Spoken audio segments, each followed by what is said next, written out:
Good evening from Chasing Billy Studios, coming at you live in Los Angeles, California. Not literally, but metaphorically, symbolically, somehow. We've got James Townsend along with Josh Slatton, and behind the scenes at the producing desk, we have our producer Delacote making it all happen, and we are glad you're here. Josh, how you doing, man? I am busy, brother. I don't think we could be further away from Los Angeles than West Virginia and Amarillo, but I like the enthusiasm. it's It's all about the enthusiasm. it's fake it till you make it. Man, it has been a It just busy felt week, right. busy day. It did. But good to be here, buddy. How about you? How's things in West Virginia? How's things been this last month? Man, with 4 kids, any week that I'm not sick is a great week. So Yeah, you sound healthy. That sounds good. yeah. So it's going. It's going. We've got a lot packed into the show this evening, so we'll just do. hit the ground running. Fred, good to see you. I've noticed, you haven't been able to make it here with us on the live, so it's good to see you joining us. I believe Arlene asked about Billy's bib shirt earlier, whether you think it's a design or if he really had a bib shirt, and I believe it's actually a bib front. So we'll take that audience question out of the way right off the bat. Some news, man. There's been some fires again in New Mexico. The ever-present wildfires in Fort Stanton. Is that right? Yeah, and it seems like every single year they deal with this threat. So I can only imagine the stress that it must come with living in that area. So yeah, the last I heard, unless you've heard anything different, I think it's contained. I know I saw a photo earlier today where it was literally right up to some of the historic buildings. I think two of them were actually destroyed. But I know one of them was built in the 40s when it was the POW camp, and I'm not sure about the other one, but I know they weren't period correct to Billy's time. So not that losing any history is good, but at least we did preserve that part of it. That's my understanding of the damage anyways. Yep, correct. It's always terrifying to think that these historic sites and the things that we are also passionate about and love are at the mercy of seasonal fires, and powers beyond our control. I did see on the Ruidoso News, it said that 3 structures were damaged, 2 from the 1930s that were built by the Civilian Conservation Corps, and then the gymnasium you were talking about was built in 1944. So, I don't want to say thankfully, because any damage done to that historical site is unfortunate, but at least we didn't lose anything, like you said, relevant to Billy era. Right, exactly. But yeah, scary deal. I mean, and 99, hell, probably 100% of all the effort that goes to combating that's all volunteer firemen. So kudos to those guys. That's the same article. They said that if it weren't for the quick response from a multi-agency team of firefighters, about 150 strong and 3 aircraft, one of the regional managers there said that the firefighters saved the fort. There's no doubt about it. So we owe a lot to those firefighters and their quick response, and want to extend our deepest appreciations. I know everybody involved in this history is super thankful for folks like that. Yep. As a cop, I like to give firemen a hard time. But that was legit, guys. Good job. Good job. I know we had 2 or 3 things to cover. It's I say a big news day. It's a big for us. So other than the fires, what else do we have, James? I know we had a couple other things that people find of interest. What else do you got? I do want to save an exciting tidbit about us for last, but real quick, I'll talk about something else that someone else in the field is doing, who we all know and appreciate, and that's Bob Bose Bell. Posted on his blog recently about an interpretive art exhibition or art show that they're doing called The Resurrection of Billy the Kid, I believe. And it involves another artist, Buckeye Blake, who we've all seen this image, and I'll go ahead and share it here. We've all seen it, and really, honestly, I didn't really know who was responsible for creating it until recently when this stuff popped up. But it's the sculpture, clay sculpture, I believe, of Billy the Kid's wake. The Right. wake of Billy the Kid. And that was Buckeye Blake, a Texas artist, I believe. Mhm. And there's an interesting story behind this that Bob Bell shares in his blog, that Buckeye wanted this to be part of a crypt for Billy at Fort Sumner. Correct. And around 2005, he approached Fort Sumner and the city management and asked them if he could do this for a crypt. And they declined it eventually. You know, they ended up saying no, and he went back and scrapped the project. But I guess it's kind of come back around, and some new folks have been in charge and running the city and interested in this kind of thing. And so Buckeye Blake, Tom Ross, and Bob Bell have teamed up to kind of involve this sculpture not so much in a crypt permanently at Fort Sumner that I know of, but in a exhibit that they're going to do. And I talked with Bob today just to make sure I got some details right, let him know we were going to be talking about it on the show. He was very, very cool with it and gave me some more details today. So he was telling me that in 2005, Buckeye Blake wanted to do the crypt. And that crowd, he assumed they didn't know what a crypt lid was. So he said that they thought he was part of the forensic crowd who wanted to dig Billy up. If you remember, 2004 was the let's dig Billy up era and let's get that DNA. So it was kind of a bad time for Buckeye Blake to ask about this crypt thing. Right. Bad timing. Yep. So, yeah. So Bob said today, read the room. Bob said today that this defeat turned into a win for all of us who love history. After Buckeye struck out with the town council in Old Fort Sumner, he tried again with the Chamber of Commerce several years ago. And this time, the president of the chamber, she heard about the concept, she took up the banner, and they brought in the mayor, the entire city council, and then they approached Tim Roberts and Billy Roberts, which we know the Roberts brothers. They had the book on the courthouse that was recently released. Right. And they got a hold of Bob Bell and Scott Smith and the late Drew Gomber, who we all remember Drew fondly. He was a big impact on the historical scene.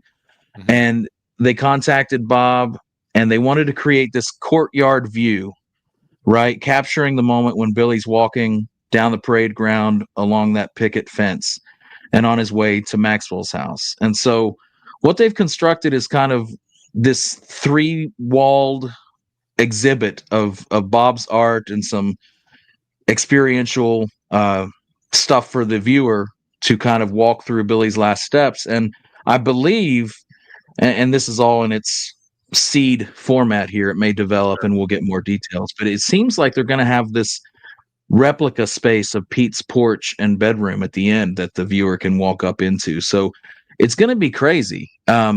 It sounds like it's going to be really cool. They've got a couple dates set for it. The Lamy Church in Lamy, New Mexico on July 4th of this year. So we're talking just a couple months. The Raton Museum on August 23rd and the Scottsdale Museum on October 3rd. And I have a flyer here that Bob shared on his blog that looks pretty cool. It's actually, I think you said it's one of your favorite images in the Billy scene. If you can see that. Yeah. Hands down my favorite Bob piece. Yeah, that's impressive. I'd like to get a copy of those. I wonder if I'm gonna have to brown nose to Bob a little bit and find out how many of them are floating around. That sure look good on my wall. No, that's nice. So down here it says the exhibit's called The Resurrection of Billy the Kid, featuring the art of Buckeye Blake, Tom Ross, and Bob Bell. And this one's for the Scottsdale Museum on October 3rd. But hopefully they'll be adding more dates and stuff. And honestly, hopefully we'll be getting more info on it, because I know it's kind of, there could have been a ton of things I got wrong about it just because it's such a developing thing. And, you know, all that stuff. I got a couple other images here Bob threw up. That's kind of what he's got envisioned. Like there's going to be a wall with art on either side as you approach onto Maxwell's porch. Kind of a crazy exhibit they got going on. And And another one. one of the things I've heard the most is people wanting the Maxwell house rebuilt. So this is kind of a small piece of that. Certainly, maybe reconstructing Yeah, the part that interests everyone the most. So this is pretty cool. Good, well done, Bob. Well done. yeah. And so I guess I think what Bob was saying is folks would enter through this section here where there's these three riders heading Uh-huh. towards Fort Sumner, walk down, and follow Billy's footsteps here on the right, all Uh-huh. these informative pieces on the left, and then end up down here at Pete's porch, So very cool stuff. No, that is. And it's really cool. Any effort, any honest and legitimate effort to carry this history on is a great thing. Like I said, I'm really excited to see Bob doing this. It's just awesome from Amarillo, Texas, and you 1,500 miles away over in West Virginia are able to see and appreciate this. So good job, Bob. Thanks. Hopefully I'll be able to make it out to one of those spots and see it. Yes. Oh, what a treat that would be. And we've got, do we have the cover of the next True West magazine too? Oh yeah, you're right. We do. Stand Let's by. throw I that think, up. yeah. Yeah. Obviously anything with Billy is a collectible, so I'm excited about this one. So yeah, this is obviously going to correlate with Bob's exhibit and Tom Ross and Buckeye Blake, and so it looks like this is July and August issue of True West. So going to be some more Billy the Kid content in this magazine. Who was the real hero of the Lincoln County War? Is Young Guns 3 going to happen? Poncho and Billy. So yeah, looks like a fun read. I'm already a subscriber, so I look forward to getting that in the mail. Colin says it's Billy frozen in carbonite. That's awesome. Yeah. We should have done this one last month. Right.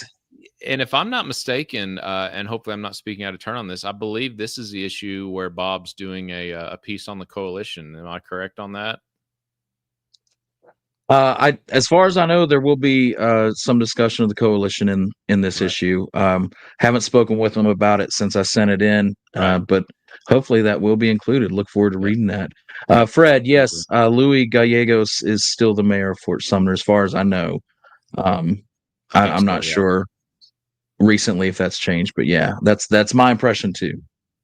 Yep, exactly. So that's anytime Billy covers graces a cover of any magazine, I'm excited about it. So I'll be waiting. Well, I say I get it mailed to my house, but I'll probably buy 2 or 3 copies of it like I do with all Billy covers. So good, very good, Bob. Looking forward to that as well. So cool. Yeah. So this project has been in the works. I guess Rollins saying that he heard Tim and Billy were working on this last September. So this should be a really cool thing to see. Other news, which news involves the coalition and we're really excited about. So recently you put out the John W. Poe book. Okay. Yes. Annotated by Josh Slatton, art by Mel Hubner. Up next is our next Coalition Press book. Yeah, so, debuted here for the first time. Our cover. So, James, so you don't have to pat yourself on the back. I'm going to do it for you. Basically, guys, what James did on this is and James, if I'm representing this wrong, correct me. But I've been lucky enough to kind of work with you, or at least shadow you while you've been doing a lot of this. And basically, James, we reached out to the Secret Service archives, and they send us every bit of Wild's. What's a good way to put it? Letters, reports. Is that the best word to use, James? Reports, I guess. Yes.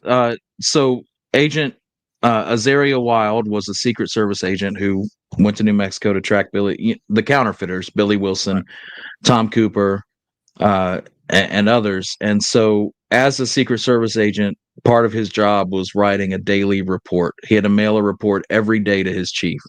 So yeah, daily reports would be the right term.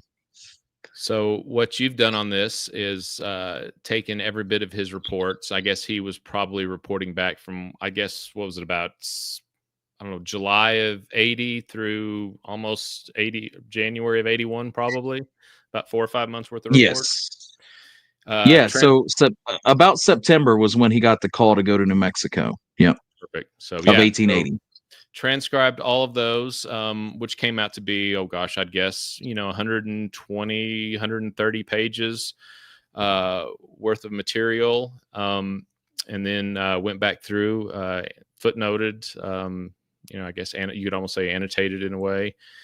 And then, of course, you did a really awesome biography on him to start the book out. So that's never been done. A few of us have read it already. It's outstanding.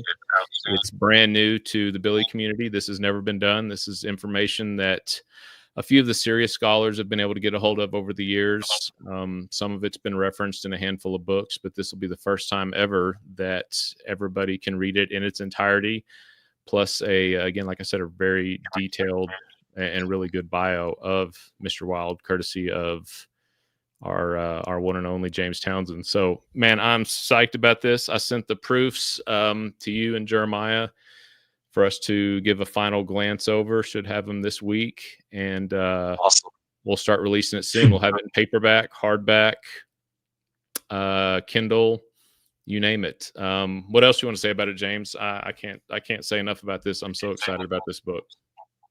Well, just that, in the process of researching his involvement in the counterfeiting case of New Mexico that involved Billy the Kid, I just discovered that Azariah was a very interesting character and came to really appreciate his life and his experiences outside of how he ties into Billy the Kid.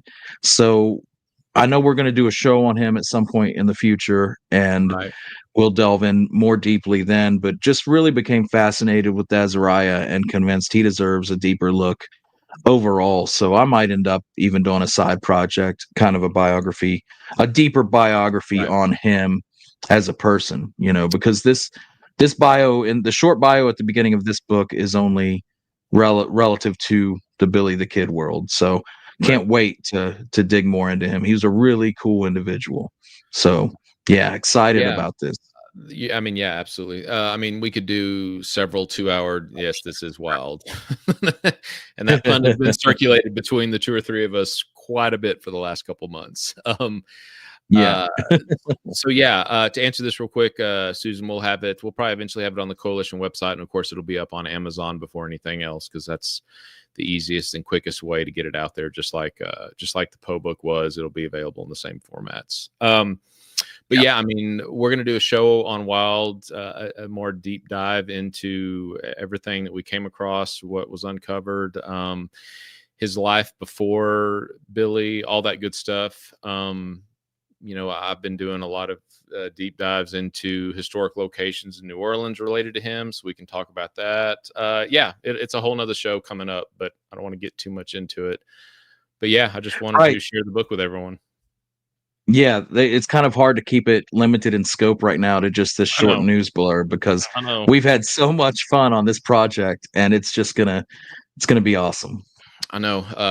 Again, we'll save it for the next show, because man, I don't know. I got to shut up. There's so much that I want to talk about. Future projects, research that's gone into this. So much good stuff. Might even be a 2-parter. So let's move on, because I won't stop talking otherwise. So let's move on to the main topic. We're going to be talking about Billy the Kid's kids. Let's try something new. Let's roll some footage for this.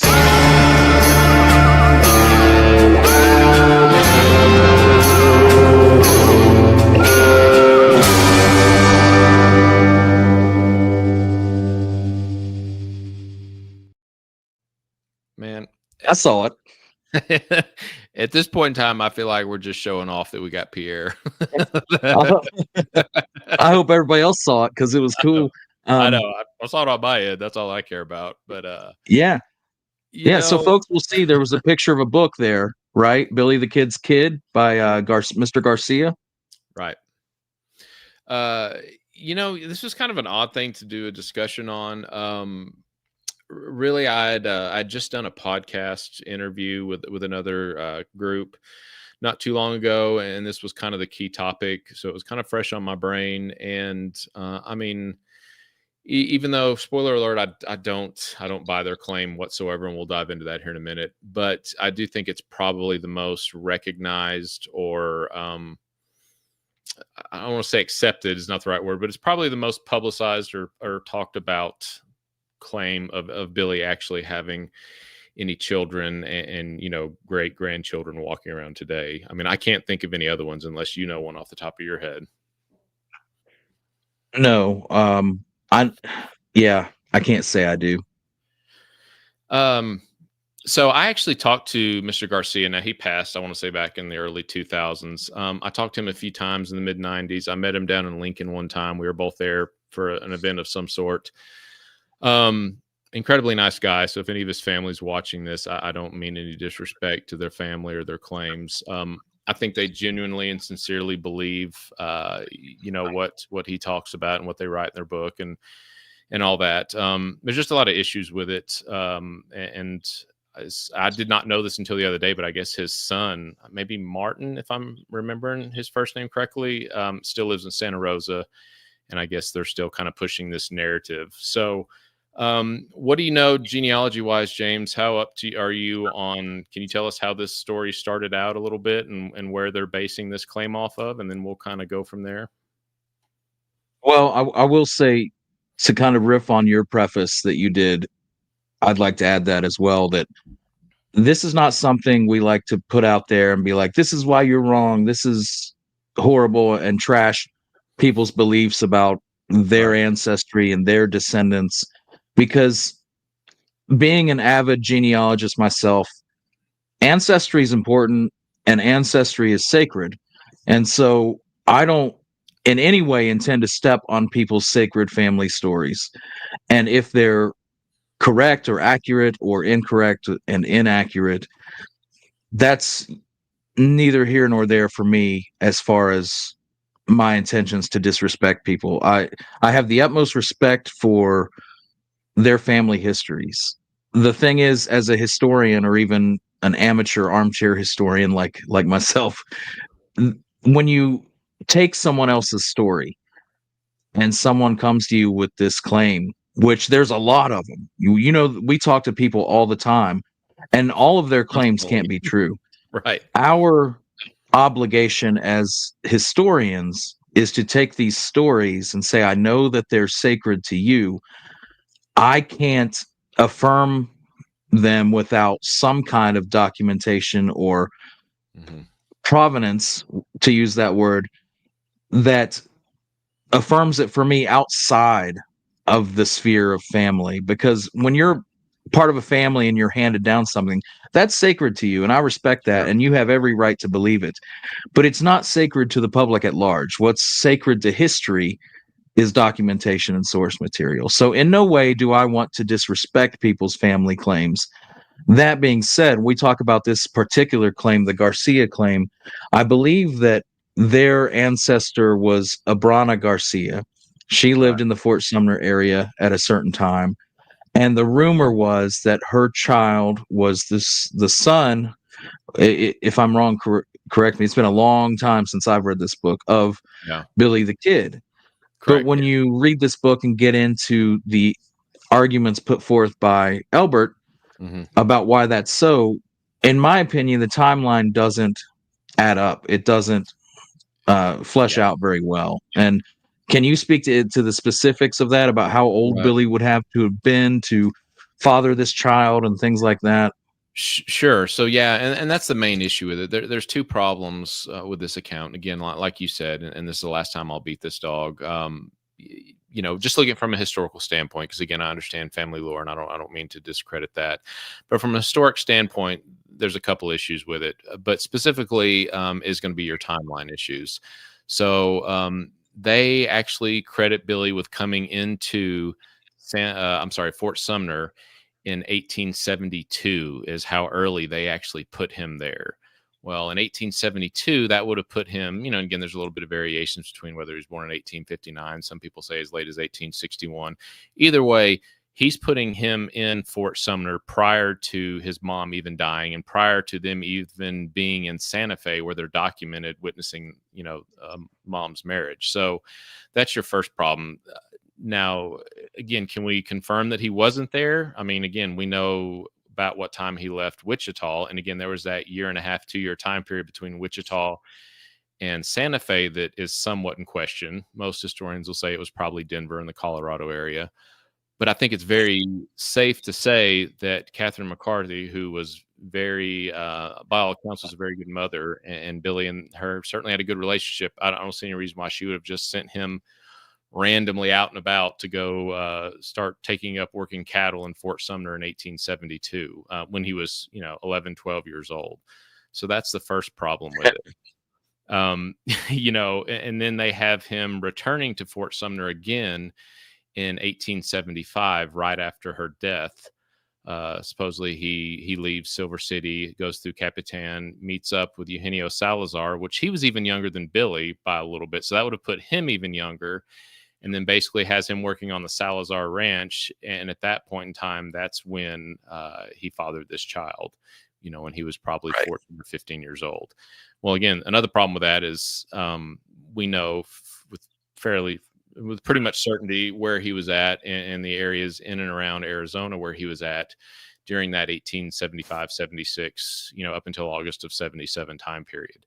So that's the big issue is just the timeline, and there's just nothing to support Billy being in that area of Fort Sumner at that time. Certainly as young as he was, and one of the visits, his mother's still alive. So that's the big issue I see with it. I mean, unless I'm missing something with a timeline that you're thinking of, James. No, it's been so long since I've read this book, and when I read it, everything put together, it was enough for me to be like, I can't credit this story. Right. But if I recall correctly, it's Patrocinio Garcia, who's the son that they believe is Billy's child. Is that right? Yes, he would have been Edgar's grandfather, who would have been Billy's child, of course. Right. Jose Patrocinio, if I'm saying that right, Garcia. Okay. Yeah, I do think Mario asked to show the pic. This is actually one of my favorite pics of Patrocinio. It's this right here. Mm-hmm.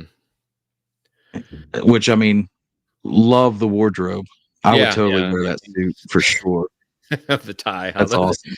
It looks like the Three Stooges. I don't mean any disrespect to this gentleman, but no way. I saw Mo or Curly wearing the same tie at some point in time. Well, that's just the attire of the time. I would totally rock that whole outfit. Yeah. But that's neither here nor there. But yeah, I mean, I think my biggest beef is that Billy would had to have been 12 or so at the time, which, it's certainly possible. But to go from wherever he is in Silver City or Santa Fe to Fort Sumner to work with Maxwell, it's just, there's a lot of stretches you got to do, a lot of gymnastics that just aren't warranted. And again, it's a family story. I'm not trying to change anybody's mind, but until more solid proof of a claim like that comes to pass, I just can't give it much credence myself. The deal is, I mean, we've got a living descendant, right? We've got a great grandson or great grandson. Is that right? Yeah, two greats grandson. I'm almost positive his first name is Martin. And I know the family. I wonder.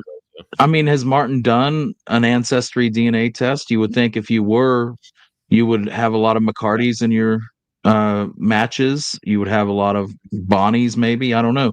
You would have certain names crop up in abundance that you didn't recognize, and so that might be a hint for him to proceed one way or the other. I would like to see those results. I would too. So again, there was another show that interviewed both he and I separately, of course. And I asked them if they would share our information with Martin. I told him we'd love to visit with him and even have him on the show. So we'll see if I get an email from him or if he has any interest in doing that. I don't know. I hope so, because again, simple 23andMe might help answer some of those questions. And you're right. If it were legitimate, you would certainly see a lot of those names popping up. and another big flag, and they acknowledge it in the book. They just come up with an odd way of explaining it. But if you look at baptism records, Patricio was born in Oh 1886. yeah. So that's a huge problem. And their justification, which is really when I start scratching my head, is Right. that they had the baptism records forged or altered to help protect his identity because he was Billy's child. But they start This backing up, and they start talking about protecting him because he's Billy's child all the way back when Billy was still alive. Well, Billy was not a big deal. Nobody would have cared. So that's right. another thing that's just ridiculous. I'm really glad you brought that up. I forgot about that. And that was a huge negative point for me, but it's also something that can be universally applied to situations like this that you run into a lot. You get a document that says, hey, he was born in this time. And even, I believe it even lists his parents. And they're like, yeah, well, they forged the year and his parents to protect his identity. So the very piece of evidence that disproves the claim becomes in their minds something that actually proves the claim. So it twists objective reality to match the claim, so that even any proof you bring suddenly becomes proof for their claim because it contradicts their claim. And it's this weird wormhole of logic you get into of like, see, it says he was born in 1886 or whatever.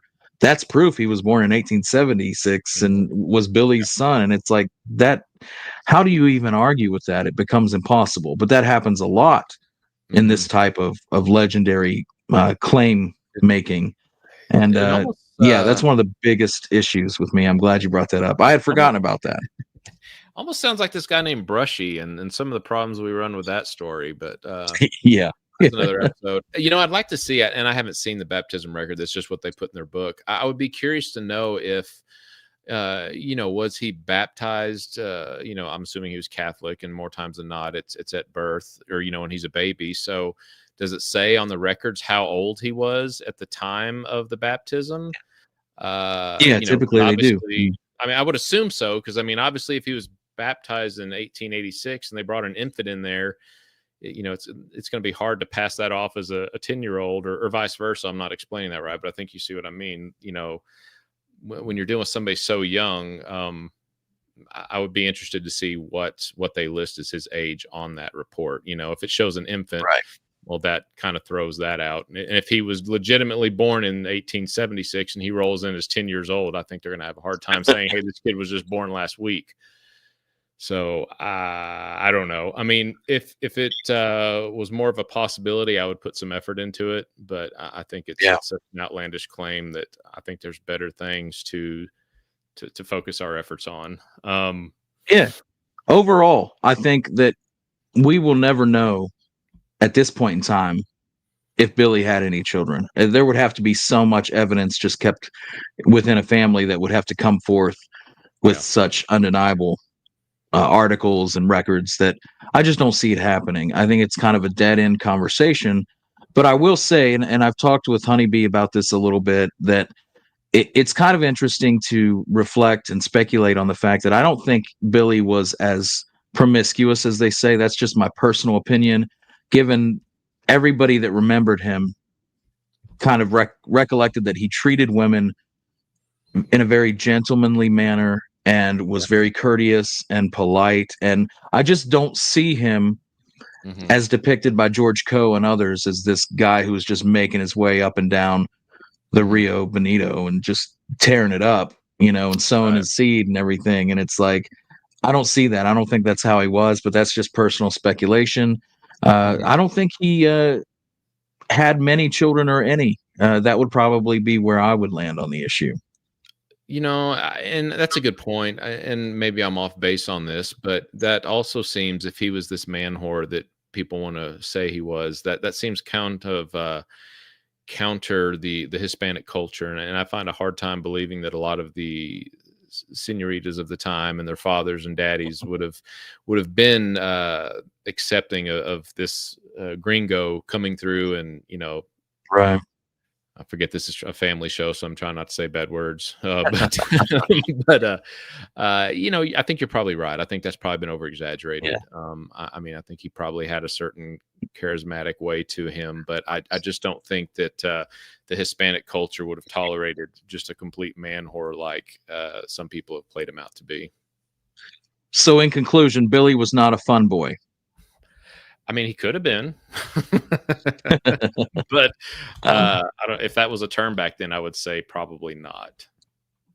Yeah. Well, you know what's ironic is that we've just basically discussed a book, but the next segment is Billy books.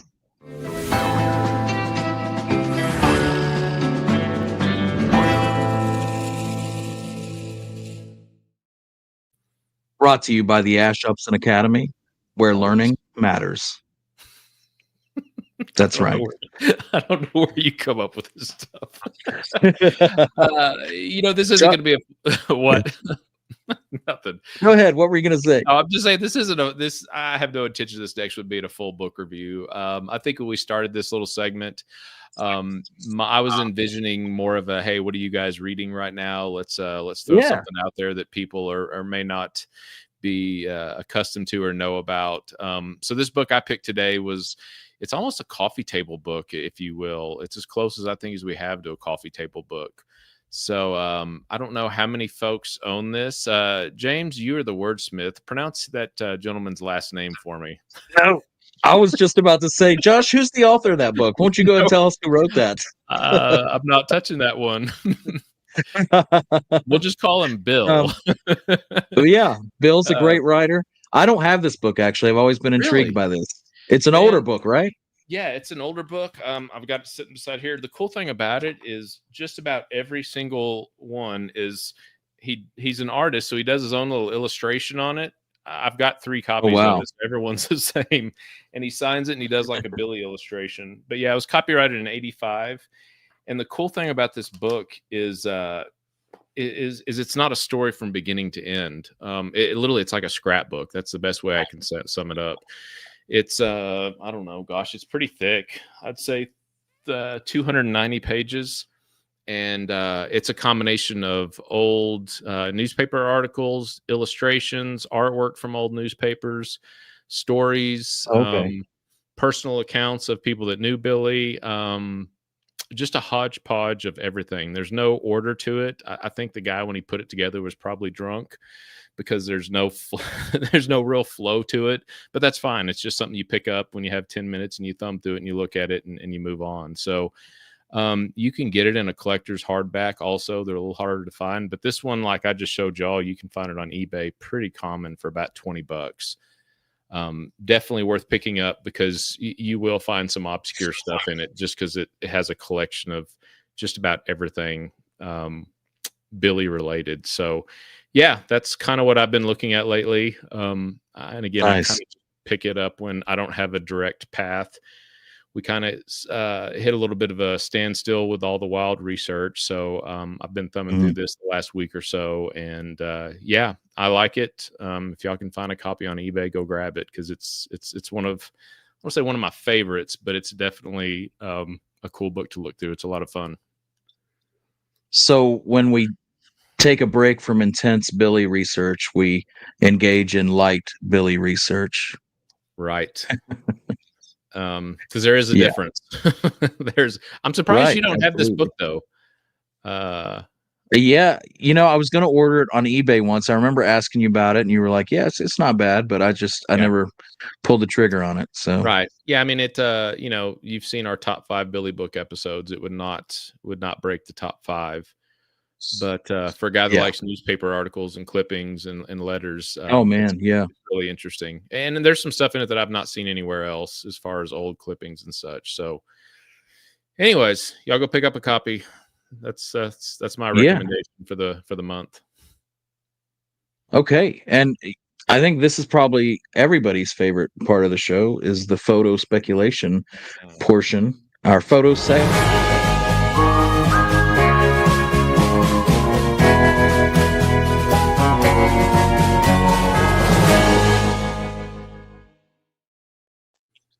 Brought to you by Furlong Photography, where your image matters. And I actually I picked the image this show. I was talking with our friend Mario the other night, and this is an image that he and I have discussed a lot. Um, and a lot of it ties in with that photo that we did an episode on, the Silver City arrest photo with the envelope and the coin in it. If people remember it, that photo purports to show a Billy who would have been 16 or so in 1875. So Right. this photo, I think, looks just like the guy in that photo. And I know some people will disagree. I know Mario feels the same way as I do, that this could be a dead ringer for that guy. So I've always been intrigued by this photo. And I'll go ahead and share my screen here.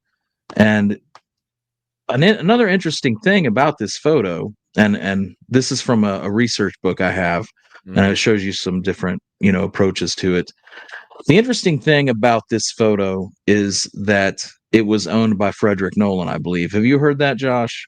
Yeah, I knew Nolan owned it. I believe, and I even saw an interview with him somewhere where he didn't. He wasn't claiming it was Billy. I think he just liked the Right. image, thought it was possible, Yeah. saw the same similarities that I think we can see.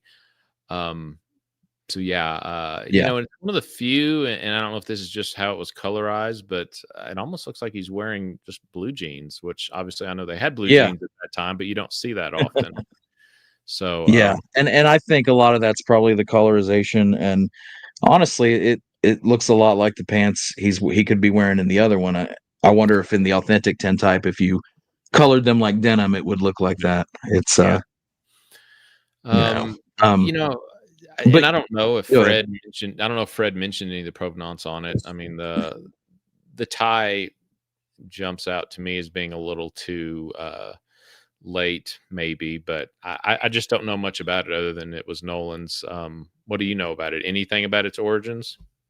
Well, yeah, I will say the tie. I'm not sure what kind of tie that is. If that's anywhere close to what's called a forehand tie, or um, something with the word "for" in it. I think it's forehand tie, but Sally Chisholm, in her recollection, said Billy always dressed nice with an overcoat and a forehand tie, and I looked those up, and they're very similar to the ties that folks wear today. So maybe it is. I'm not sure. I do know this comes from a researcher colleague of ours. Her name is Becky Madriga or Madruga. I'm sorry, Becky, if I'm butchering your last name, but she sent me this spiral notebook of all her research and all these pertinent Billy photos and things like that. And this was in it, and it says, "Picture is part of the Fred Nolan collection, which came from Sandor Demlinger, Harvey House Hotel, Las Vegas, New Mexico." So it's we know who it came from, who apparently Fred got it from, but Right. I haven't been able to track this photo in the possession of Mr. Demlinger any further. But it's Yeah. interesting to say the least, and I do have a comparison of where did we go? I don't know. I do have a comparison of the two. The one picture I was talking about with the Silver City, and then him. I mean, to me it looks like it's the same dude. And I know people have disagreed. That's cool. Must suck to be wrong, but I mean, he looks like the same guy to me, just a few years apart. But again, we don't know that this is probably. I mean, that I've been so soured on this picture that I don't even want to talk about it being Billy anymore. But I do have to say, he looks a lot like this guy. So whether this guy's Billy, this guy might be this guy, in my opinion. It's just interesting. It is. I think I'd have to look, and it doesn't mean that they didn't get it and post it up later. But I think the Harvey Hotel didn't open until quite a few years after Billy was killed. Of course, again, that doesn't mean that they didn't display it there or something, But right. I don't know if they're claiming it was taken there. I think that might be an issue. But I think it's safe to say that we would obviously need a lot more information to even come remotely close to vetting this. But when you're stopping at Speculation Station, it's a good trip. Yeah. Yeah. So I think Becky was saying there's this crease in the photo right here. Well, dang it, where'd it go? James, you're fired. What? I know. I'm a mess. Just darkness, just utter darkness. But Becky was saying there's a. Yes, go ahead. I'm just excited. Go ahead, Josh. I'm just excited. Talk your trash. I'm just excited that the technological difficulties are not at being laid at my feet for once. You know what? We're back to black. God, I'm done fooling with you guys. All right. But yeah, I'm continually intrigued with that photo and its similarity to the other one. But again, it all ends in just anticlimactic speculation. But this is interesting. Rollins says that I think the school teacher's photo at the Billy the Kid Museum looks like a younger version of the arrest photo. Do you know what he means by the school teacher's photo? Is that the one where he's holding a rifle? There's one of a young Billy, a young man purported to be Billy that's holding a rifle, and the story is that he gave that to his school teacher, Miss Richards, I believe. Roland, is that the one you're talking about? It may be. Becky's book comes in real handy, but I think he might be talking about this one. Oh, is that one at the Fort Sumner Museum? I'm not sure. Maybe that's where I've seen it at. Yeah. But yep, Roland says that's the one. So yeah. I've always been intrigued by that too, especially the story. If that really comes from the Richards family, then that's worth looking into, in my opinion. Paul wanted me to see if there was a gambler's ring. I don't see one on either hand in that picture, Paul. I would zoom in and share the screen again, but it's just way too blurry. And you'll mess it up. But yeah, it's another contender for me. That's one of my favorite ones. It seems like there's probably 4 or 5 out there. They all have that same boyish look to them. So, I think there's so many of them. They all do look alike. That either Billy took 5 or 6 photos, or he took one. I don't know if there's any in between. Because you're right. There's a small handful of them that they all have the same very similar characteristics, and all do look alike. So, yeah. We have a new segment to announce this month, and it's one that I'm sure you're particularly excited about. This is my bread and butter right here. That's right, Billy the Kid Country.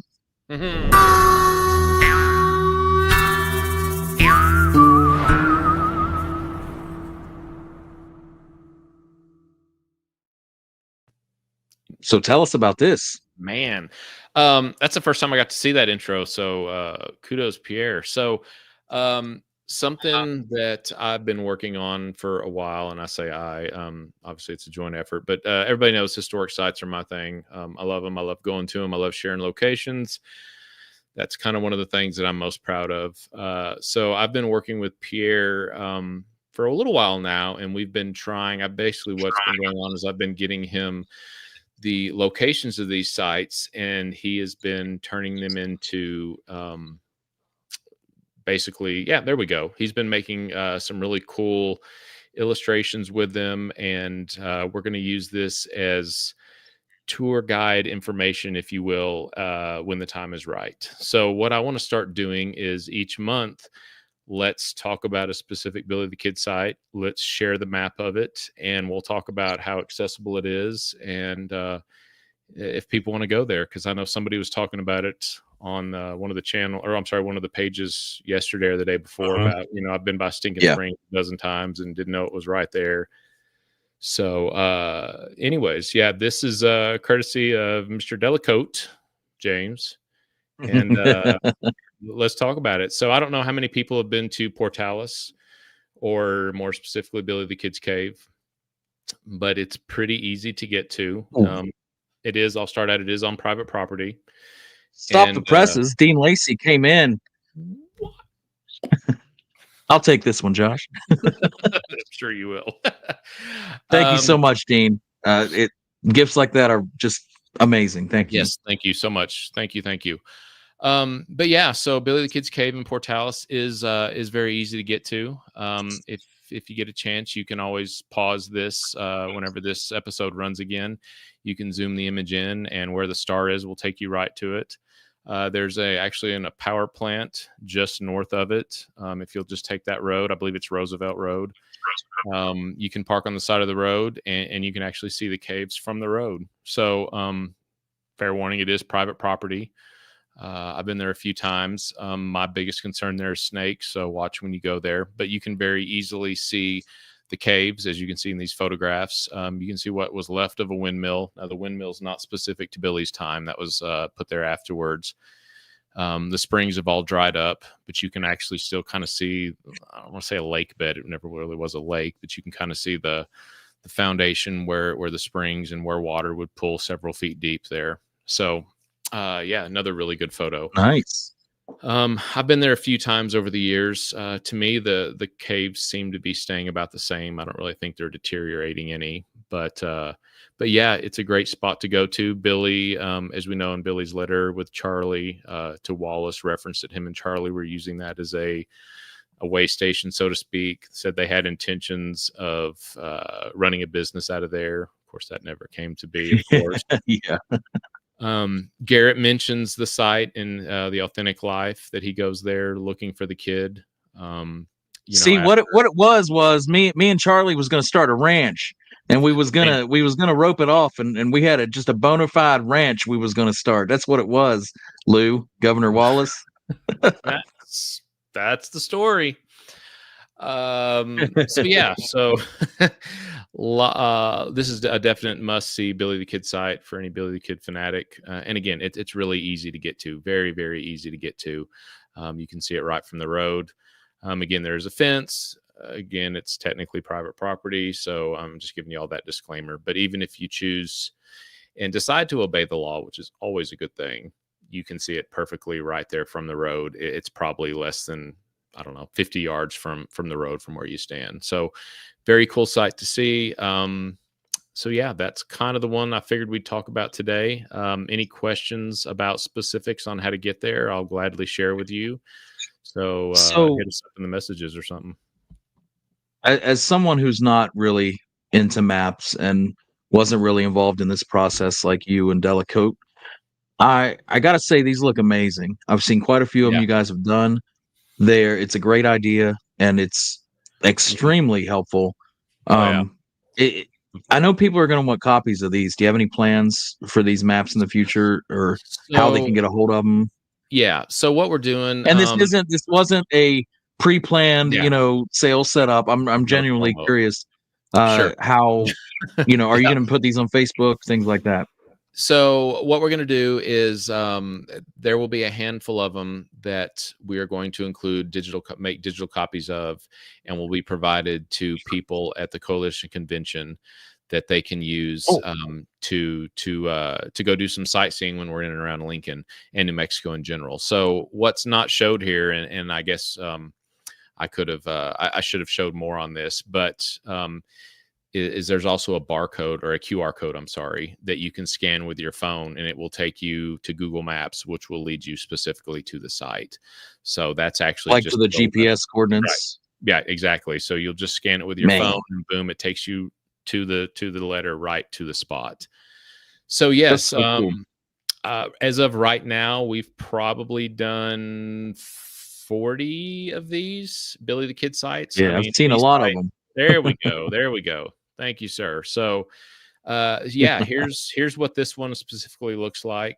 Every Billy the Kid site that we've done, and again, I'd have to count, but we've got about 40 of them done right now, all look like this. Wow. You can scan the QR code. So, in theory, if you guys want to go see this site on your own, pause this video after it's pre-recorded, zoom in, scan the QR code there, and it'll take you right to it. So, as far as what we're going to do with all these sites, we're not positive yet. I know that there will be a handful of them that will be handed out to members, like I said, digitally at the Coalition Convention, so they can go see a handful of sites. Blazer's Mill will be one of them. Tunstall's murder site, another, and we'll reveal more as we get closer. But yeah, Pierre also did one. If he's got it close to him, he did one of the Fort Sumner map. That's of this same general theme. If he's got that readily available, we'll get him to share that too. And that'll kind of give everyone an idea of more of what we're doing. We're doing one of Lincoln that's going to be very similar to that as well. So we'll just wait here in silence until Delicote can find that. Josh, Patrick, or Yes. Bayrick Marshall asked, any relics left behind in the caves that anyone has ever found? Or? No, but again, you got to keep in mind that that was a very popular spot in the 1920s and 30s, picnicking, a lot of partying. So nothing that I've heard of being found there. And those caves, I'm pretty sure are filled with snakes, and I'm not looking. but yeah, so Pierre Delicote did this map for us as well. Damn, Honeybee, thank you so much. But yes, we did this map as well. We're going to take this up to Fort Sumner on my next trip up there, and hopefully they'll start carrying it in the Chamber of Commerce. But it will be included in this map project that we're working on. We're working on one right now of White Oaks and Lincoln that's very similar to this. And again, like I said, we've got probably 40 sites specifically set aside that we've already done that are complete and are just sitting in a folder right now waiting to decide what best to do with them. The problem we're having, honestly, in the moral dilemma that we're dealing with is some of these are on private property. And I just, at this point in time, I have to respect the property owners. So that's why some of it won't be shared. But there's a lot out there that can be shared, and we'll work on getting that out as we go. Jennifer wants to know any possibility down the line to make a Billy guide with them to download, print, purchase for those who can't attend. Yes. Again, I don't know how soon we'll get that out, but my vision and my hope is to, again, make a travel guidebook. Like, for example, you just saw the one on Billy's Cave. And on one page, you'll have the map and everything you need that you just saw there. And then on the adjacent page will be maybe a little bit of history with the site, how it ties into Billy the Kid specifically, and then special instructions on, how to get there. This is or is not private property, etc. So yeah, that's definitely in the works. Again, right now it's just a matter of how much how much we can disclose, because again, some of these sites are on private property and I want to respect the owners. So, but yeah, absolutely. We're going to get some of this stuff out slowly. And we'll do another site next live show just like this, where we share more sites. So in the meantime, if there's anything specific that people would like to maybe see on the next live show we do, hit us up and we'll see if we can make it happen. Because I can promise you we've already got the map done, because Delicote is a map making machine. So boom. Well, fantastic, Josh. We've covered a lot of ground. The fires are contained. Bob Bozebella's got a cool exhibit on the way. The Azaria Wild book is coming out. Yep. Billy didn't have no kids. Nope. Some guy with the name Rakaki wrote a cool book. One of the photos looks like another photo, and there's cool maps on the way. So this was an info-packed episode. And I don't know what else people can expect in 58 minutes. I mean, that's right. Well, yeah, man, it was fun. I love doing these. I wish, I wish we had more to talk about. We have lots to talk about. But we had so much that we wanted to cover in this episode that we kind of sped through it. So hopefully we answered everyone's questions, and there's nothing that I didn't miss that we could maybe touch on. So let's talk about Morris Bernstein next time. Let's do it. Cool. That's another grave we've looked into that's not marked. So we've tossed that name around there a little bit as far as projects. So let's talk about them. Let's do it. Cool. That'll be cool. All right, guys. Thanks for tuning in. Another monthly show in the books. Appreciate you all. Thank you all for the contributions. It was awesome. Very good. And we love chatting with you and hanging out with you. And we look forward to next time. So until then, take care.